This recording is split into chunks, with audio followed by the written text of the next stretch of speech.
Hello दोस्तों, कैसे हैं आप लोग। आशा करते हैं अच्छे होंगे। तो आज की जो हमारी टॉपिक है वो बेहद संजीदा है।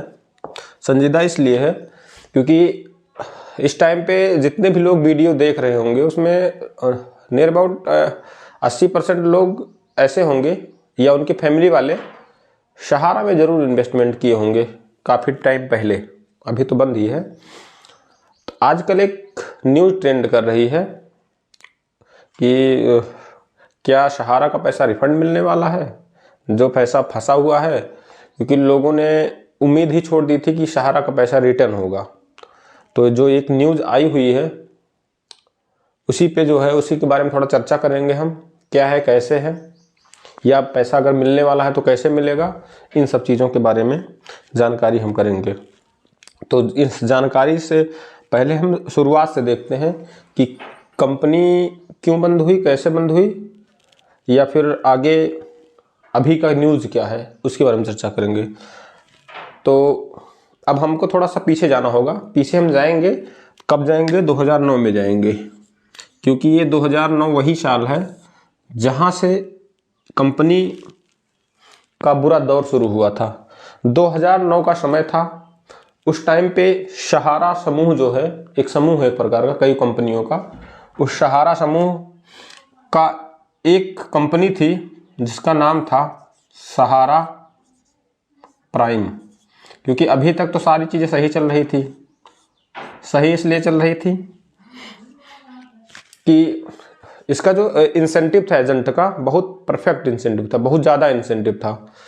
और इसमें जो लोग इन्वेस्टमेंट किए थे या तो मिडिल फैमिली थी या तो फिर मिडिल फैमिली से छोटे तबके लोग थे, वो लोग ज़्यादा इन्वेस्टमेंट किए थे। यानी कि जो गरीब तबके थे उन्होंने बहुत ज़्यादा इन्वेस्टमेंट किया था। दिहाड़ी मजदूर जो थे या छोटा मोटा कोई बिजनेस व्यापार करते थे, छोटी आमदनी होती थी, उनका 50 रुपये, 20 रुपये, 100 रुपये पर डे का अगर होता था उतना वो आराम से कर ले जाते थे।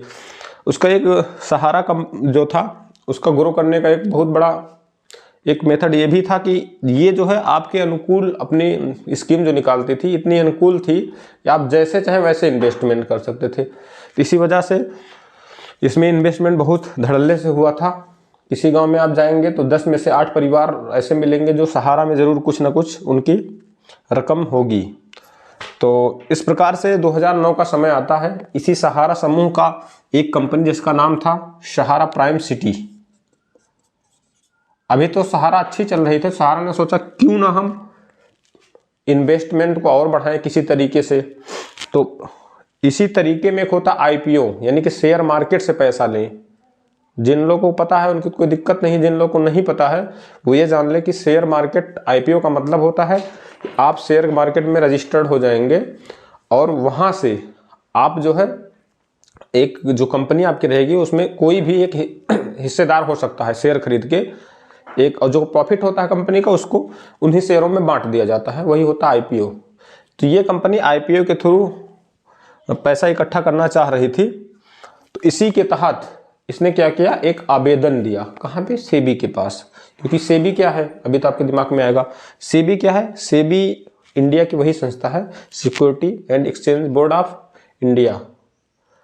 अच्छा, इसका ये क्या करती है, ये जो है पूरी इंडिया की जो इन्वेस्टमेंट होती है उसी पे नज़र रखती है। यानी कि ऐसा तो नहीं है कोई फर्जी कंपनी वाला आया और लोगों को ठग के चला गया। तो इन सब चीज़ों पर नज़र रखने के लिए भारत सरकार के द्वारा बनाया गया है क्या, सेबी, जिसे क्या कहते हैं, भारतीय प्रतिभूति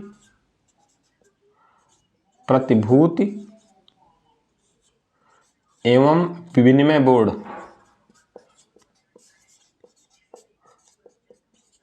इसका बड़ा रोल है सहारा में। क्या होता है, इसके पास जब आवेदन आता है तो इन्होंने क्या किया कि भाई आवेदन किस माध्यम से आता है, ऐसे नहीं होता, उसका नाम भी है। उसका नाम क्या है, DRHP। ये वो चीज़ होता है, ये समझ लीजिए यही एप्लीकेशन है। इसमें क्या होता है, कंपनी का पूरा बायोडाटा होता है, कंपनी क्या काम करती है, कंपनी का नाम क्या है, बिजनेस व्यापार का इनकम कहाँ से होने वाला, सारी चीज़ इसमें होती है। तो जब सेबी के पास ये आता है तो सेबी ने जांच करना शुरू किया। जांच करने का मतलब वो तो पता करेगी ना ये ओरिजिनल है या मतलब जेन्युइन चीज है कि नहीं, इनका कोई बिजनेस वगैरह है कि नहीं। तो ये जांच हो ही रही थी कि इतने में इनके पास एक सूचना आती है। किनके पास? सेबी के पास। क्या सूचना आती है कि इनकी इसी सहारा समूह की 2 कंपनियां जिनका नाम है सहारा इंडिया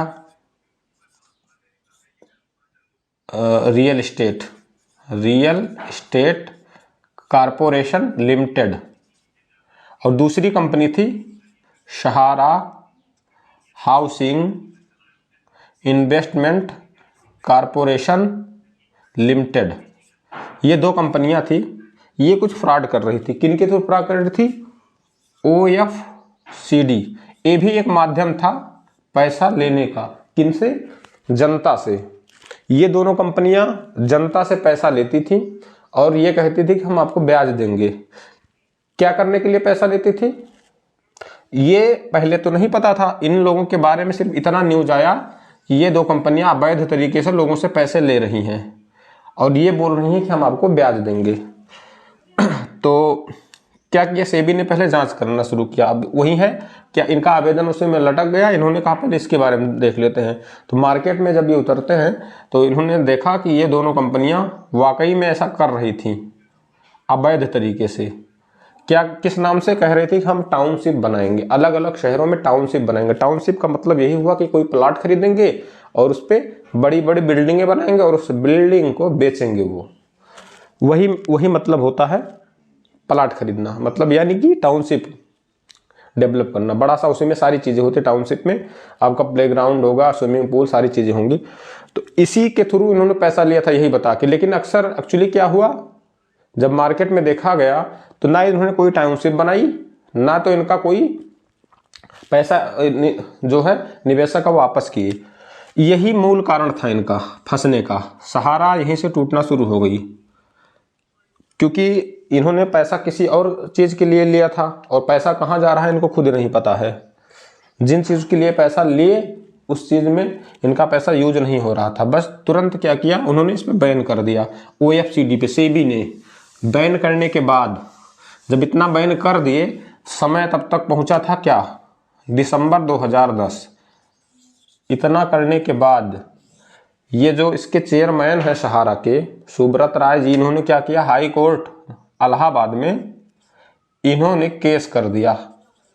किसके ऊपर? सेबी के ऊपर ही केस कर दिया। सेबी के ऊपर केस। सेबी ने सारा डाटा कलेक्ट किया हुआ था, हाई कोर्ट को दे दिया। गलती निकल गई किनकी?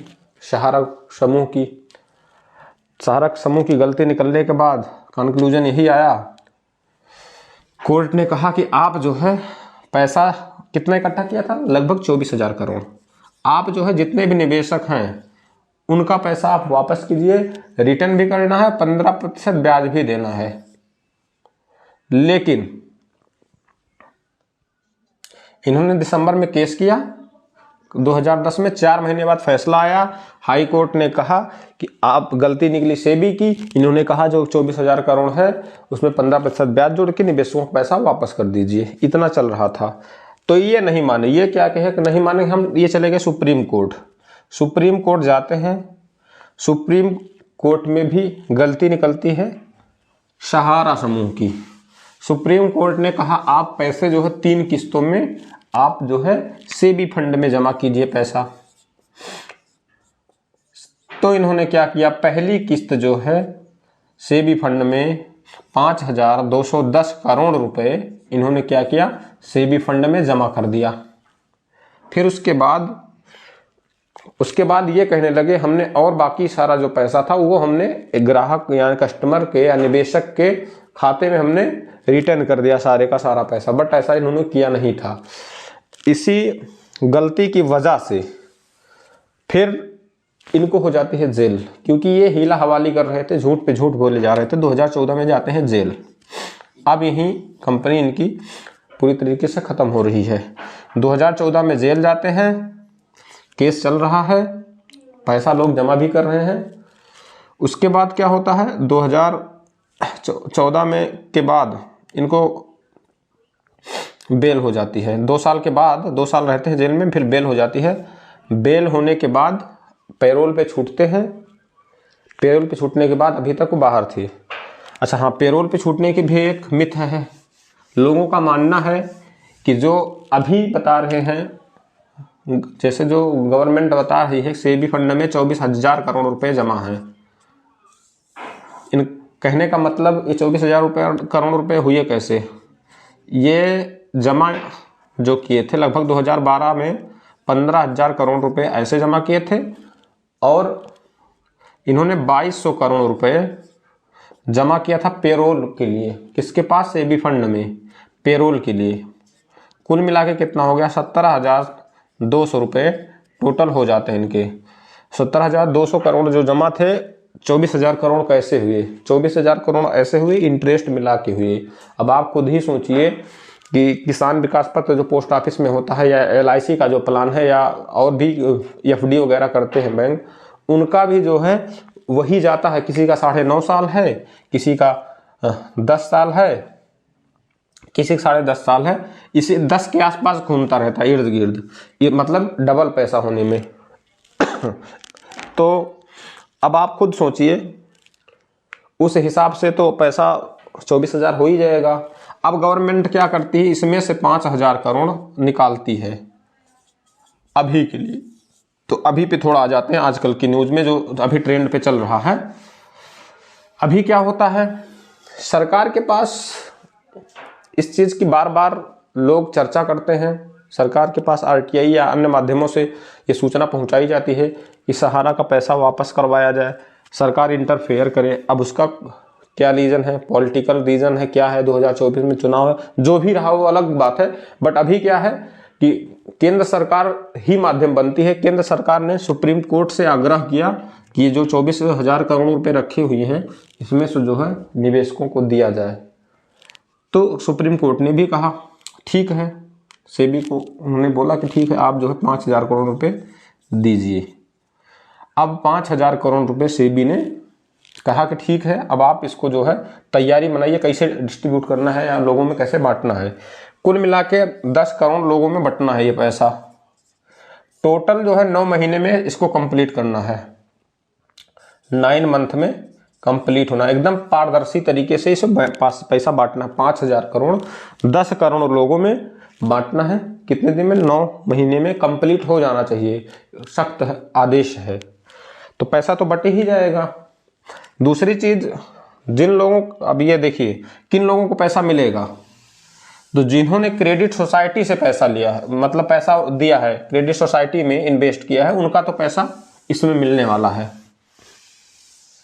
टाउनशिप वगैरह की बात नहीं करेंगे। क्रेडिट सोसाइटी मतलब जैसे जो आप इंश्योरेंस टाइप का करते थे, या ऐसे बीमा करते थे, या FD टाइप का जो भी था, वो सब पैसे उसमें मिलने वाले हैं अभी के।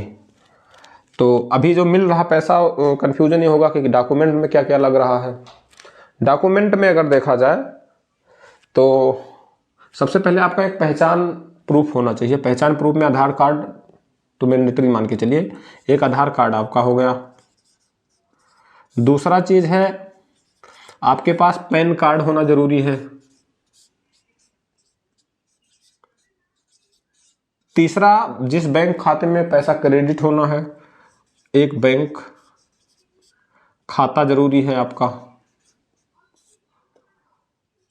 फिर अगला आपका एक जो इंपॉर्टेंट चीज है वो है एक प्रूफ होना चाहिए आपका कि हमने पैसा जमा किया था।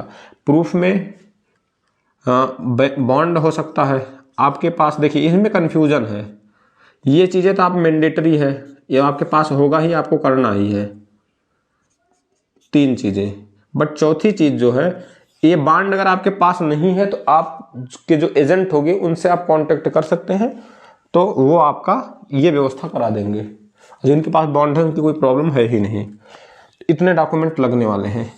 तो अभी जिनका भी पैसा सहारा में है, इन्वेस्ट किया हुआ है, तो वो जो है इन चीज़ों को इकट्ठा कर लें और अपने एजेंट से संपर्क कर लें।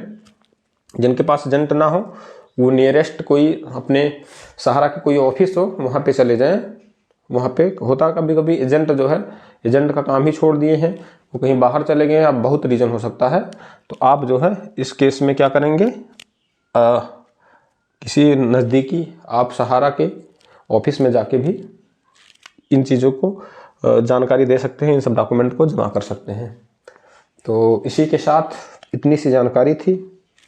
आगे कोई जानकारी आती है, अभी कितना पैसा मिलने वाला है, क्या है, कैसे है, किस हिसाब से देने वाले हैं, ऐसा कोई जानकारी नहीं है। अगर ऐसा कुछ आता है या अमाउंट और भी कितना मिलने वाला है, सारी चीज़ें हम आगे की वीडियो में चर्चा करेंगे। इसी के साथ जय हिंद।